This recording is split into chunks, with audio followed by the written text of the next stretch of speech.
জাতিসংঘ অধিবেশনে প্রধান উপদেষ্টার সফর সঙ্গী বিএনপি, জামায়াত ও এনসিপির 4 নেতা কিছু শক্তি নির্বাচন পেছানোর চেষ্টা করছে জানালেন ডক্টর। নির্বাচনী অনীহা থেকে পিআর নিয়ে জামায়াতের কর্মসূচি, অভিযোগ আমির খসরুর। সাংবিধানিক আদেশে জুলাই সনদের বাস্তবায়ন চায় জামায়াত। দেখছিলেন ক্রাউন সিমেন্ট সংবাদ শিরোনাম। এবার বিস্তারিত। জাতিসংঘের সাধারণ পরিষদের ৮০তম অধিবেশনে যোগ দিতে ২২ সেপ্টেম্বর নিউ ইয়র্ক যাচ্ছেন প্রধান উপদেষ্টা ডক্টর মোহাম্মদ ইউনূস। সাধারণ পরিষদের অধিবেশনে ভাষণ দেবেন আগামী ২৬ সেপ্টেম্বর। প্রধান উপদেষ্টার সফরসঙ্গী হিসেবে বিএনপি, জামায়াত এবং এনসিপি এই ৩ দলের ৪ জন রাজনীতিবিদও যাচ্ছেন এবারের অধিবেশনে। গতকাল বিকেলে রাজধানীর ফরেন সার্ভিস একাডেমিতে সংবাদ সম্মেলনে এসব তথ্য জানান পররাষ্ট্র উপদেষ্টা তৌহিদ হোসেন। পররাষ্ট্র উপদেষ্টা জানান, সাধারণ আলোচনায় অংশগ্রহণের পাশাপাশি ৩০ সেপ্টেম্বর রোহিঙ্গা বিষয়ক একটি উচ্চ পর্যায়ের বৈঠকে অংশ নেবেন প্রধান উপদেষ্টা। এবারের অধিবেশনে ২৪ জুলাই আন্দোলন পরবর্তী সংস্কার এবং নির্বাচনমুখী বাংলাদেশের পাশাপাশি বৈশ্বিক শান্তির বিষয়ে নিজেদের অবস্থান তুলে ধরবে সরকার। এছাড়া বেশ কিছু দেশের রাষ্ট্র ও সরকার প্রধানের সঙ্গেও প্রধান উপদেষ্টার দ্বিপাক্ষিক বৈঠকের কর্মসূচি রয়েছে। এদিকে প্রধান উপদেষ্টা প্রফেসর ডক্টর মোহাম্মদ ইউনূস বলেছেন, যদিও কিছু শক্তি এখনও নির্বাচন বিলম্বিত করার চেষ্টা চালিয়ে যাচ্ছে, তবে অন্তর্বর্তীকালীন সরকার সময়মতো নির্বাচন অনুষ্ঠান নিশ্চিত করার ব্যাপারে দৃঢ় প্রতিজ্ঞ। তিনি বলেন, সাধারণ নির্বাচন শান্তিপূর্ণ, পরিচ্ছন্ন, স্বচ্ছ, উৎসবমুখর হবে। রাষ্ট্রীয় অতিথি ভবন যমুনায় মাউনির সাতুরির নেতৃত্বে ইউরোপীয় পার্লামেন্টের সদস্যদের একটি প্রতিনিধি দলের সাথে বৈঠকে তিনি এসব কথা বলেন।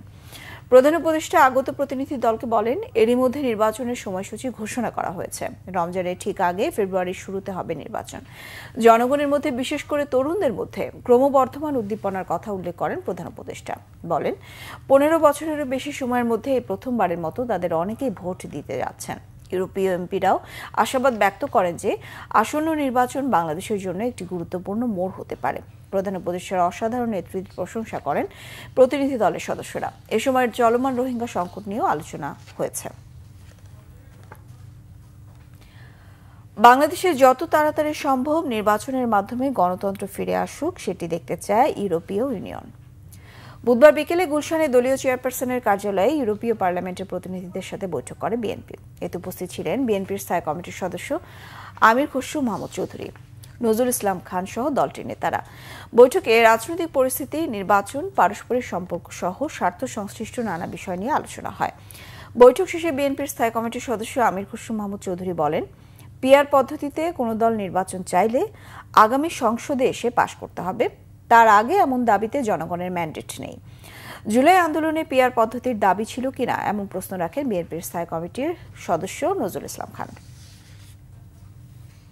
বিশ্বজুড়ে বাংলাদেশের বাইরে ইউরোপিয়ান ইউনিয়ন সহ সবাই চাচ্ছে বাংলাদেশে যত তাড়াতাড়ি একটি গণতান্ত্রিক অর্ডার ফিরে আসুক, এবং এর জন্য ওরাও কাজ করতে চায়। আমাদের সকলে মিলে এই কাজটা যত তাড়াতাড়ি সম্পন্ন করতে পারি, দেশের জন্য মঙ্গল, গণতন্ত্রের জন্য মঙ্গল। বাংলাদেশের উন্নয়ন, বাংলাদেশে গণতন্ত্র পুনঃপ্রতিষ্ঠা, এই দুই ক্ষেত্রেই ইউরোপিয়ান ইউনিয়নের সহযোগিতা পেয়েছি আমরা সবসময়। তারা এই সহযোগিতা অব্যাহত রাখবে বলেছে, এবং তারা চায় যত দ্রুত সম্ভব বাংলাদেশ গণতন্ত্রে ফিরে আসে, গণতন্ত্র পুনঃপ্রতিষ্ঠা হয়, এটা তারা প্রত্যাশা করে।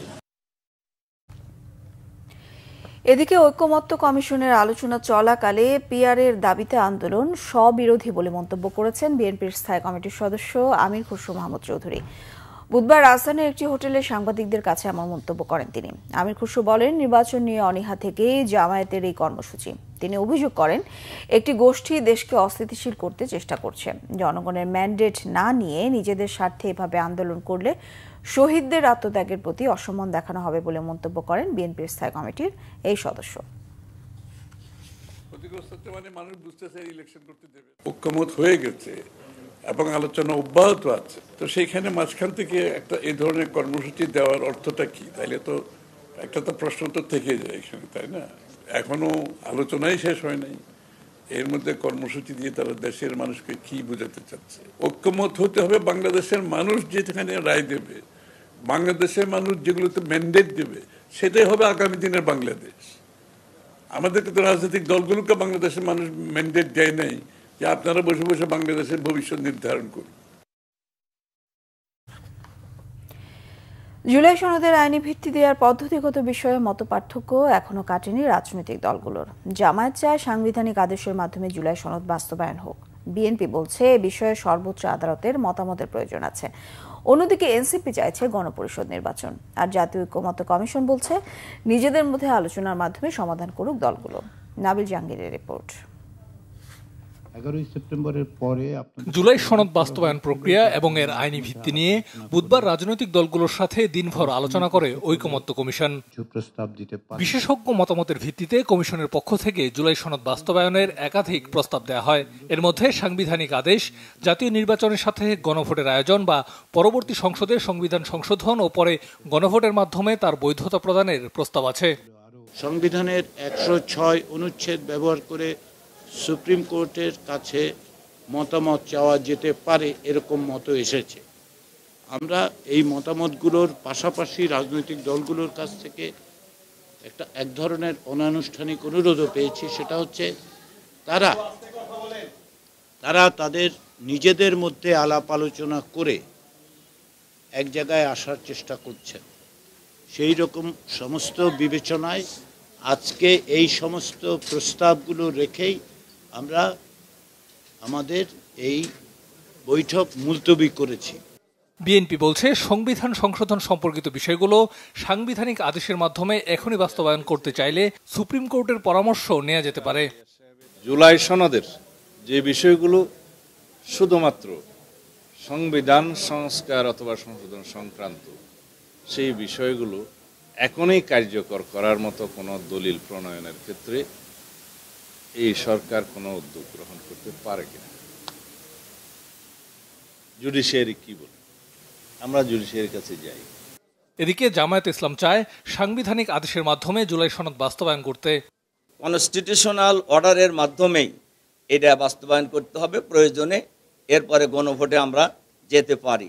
তবে এটা ইলেকশনের পরে নয়, অবশ্যই জাতীয় সংসদ নির্বাচনের আগেই এ ব্যাপারে গণভোট হতে হবে। এ বিষয়ে অন্য দলগুলো নিজস্ব মতামত দিয়েছে। আমাদের মতামত এখনো আগের মতো, যে সবচেয়ে বেস্ট পদ্ধতি, যেটাকে আমরা এড়িয়ে আরো জটিল করে ফেলছি, সবচেয়ে বেস্ট পদ্ধতি হচ্ছে গণপরিষদের মধ্য দিয়ে, আগামী নির্বাচনের মধ্য দিয়ে যারা নির্বাচিত হবে তারা একই সাথে গণপরিষদ গঠন করবে, একই সাথে পার্লামেন্ট গঠন করবে। যা কিছু সরকার বাস্তবায়ন করতে পারবে না, আগামীতে যেই ক্ষমতা আসুক না কেন, এমন আইনগত বন্দোবস্ত সৃষ্টি করা যাতে করে সেই সরকার বাস্তবায়ন করতে বাধ্য থাকে। অক্টোবরের শুরুতে আবারও এ বিষয়ে রাজনৈতিক দলগুলোর সাথে আলোচনায় বসবে কমিশন। এর আগে রাজনৈতিক দলগুলো দলীয় ফোরামে আলোচনা করবে। ঐকমত্যের ভিত্তিতে আমরা এই রাষ্ট্রের গণতান্ত্রিক। নাবিল জাহাঙ্গীর, বাংলা ভিশন, ঢাকা। আন্তর্জাতিক প্রসঙ্গ। যুক্তরাষ্ট্রের পেনসিলভেনিয়া অঙ্গরাজ্যে গুলিবর্ষণে অন্তত 3 পুলিশ নিহত ও 2 পুলিশ গুরুতর আহত হয়েছে। পাল্টা গুলিতে নিহত হয়েছে হামলাকারী। পেনসিলভেনিয়ার পুলিশ কমিশনার ক্রিস্টোফার প্যারিস জানিয়েছেন, ইয়র্ক কাউন্টির কডোরাস টাউনশিপে হামলার এই ঘটনায় গুরুতর আহত 2 পুলিশ সদস্যের অবস্থা স্থিতিশীল রয়েছে। পাল্টা গুলিতে ঘটনাস্থলে নিহত হয় হামলাকারী। অস্ত্রের যথেচ্ছ ব্যবহার নিয়ে কথা বলেছেন গভর্নর জশ সাপিরো। বলেছেন, ক্ষোভ নিষ্পত্তিতে অস্ত্র হাতে তুলে নিয়ে সমাধান নয়। স্থানীয় সময় বুধবার বেলা 2টার দিকে ব্যক্তিগত বিরোধ মিটমাটে পুলিশ সদস্যরা পেনসিলভেনিয়ার একটি গ্রামীণ কৃষি এলাকায় যায়। আগের দিনের একটি বিবাদের তথ্য সংগ্রহকালে তদন্ত দলের উপর আচমকা গুলি বর্ষণ করে হামলাকারী। গোলাগুলির শব্দে আতঙ্ক ছড়িয়ে পড়ে পাশের এলাকার স্প্রিং গ্রোভের শিক্ষা প্রতিষ্ঠানগুলোতে। এর জেরে দ্রুত নিরাপদ আশ্রয়ে অবস্থান নেন শিক্ষার্থী, শিক্ষক এবং অভিভাবকরা।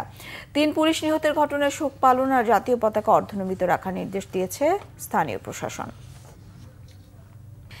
এই ছিল এখনকার মতো। পরের সংবাদ বেলা 11টায় দেখার আমন্ত্রণ রইল। এছাড়া বাংলা ভিশন সংবাদ ও সংবাদ সংশ্লিষ্ট অনুষ্ঠান দেখতে ভিজিট করুন www.bbnews24.com ও facebook.com/banglavishnnews। সাবস্ক্রাইব করুন youtube.com/banglavishnnews। সঙ্গে থাকায় ধন্যবাদ।